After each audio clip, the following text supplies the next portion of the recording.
The source document for purchase returns. Option A, credit note.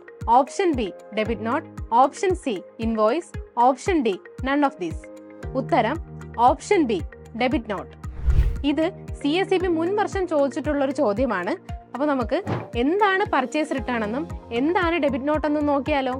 സമാനമായ ഇടപാടുകൾ ഒറ്റ ജേണലിൽ എഴുതുന്നത് ബുദ്ധിമുട്ടായതിനാൽ അവയെ വേർതിരിച്ച് സെപ്പറേറ്റ് ജേണലിൽ റെക്കോർഡ് ചെയ്യുന്നതിനെ സബ് ഡിവിഷൻ ഓഫ് ജേണൽ എന്ന് പറയുന്നു. ഇത്തരത്തിൽ ഒരു സബ് ഡിവിഷൻ ഓഫ് ജേണലാണ് പർച്ചേസ് റിട്ടേൺസ് ഡേ ബുക്ക്.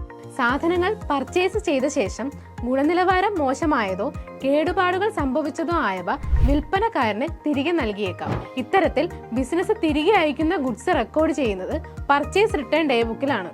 ഇങ്ങനെയുള്ള പർച്ചേസ് റിട്ടേണിന്റെ സോഴ്സ് ഡോക്യുമെന്റ് ആണ് ഡെബിറ്റ് നോട്ട്. തിരിച്ചയച്ച സാധനങ്ങളുടെ തുക സപ്ലയറുടെ അക്കൗണ്ടിൽ നിന്ന് ഡെബിറ്റ് ചെയ്തിട്ടുണ്ടെന്ന് അറിയിക്കുന്നതിനായി ഗുഡ്സ് പർച്ചേസ് ചെയ്യുന്ന ആൾ സപ്ലയർക്ക് അയക്കുന്ന സ്റ്റേറ്റ്മെന്റ് ആണ് ഡെബിറ്റ് നോട്ട്.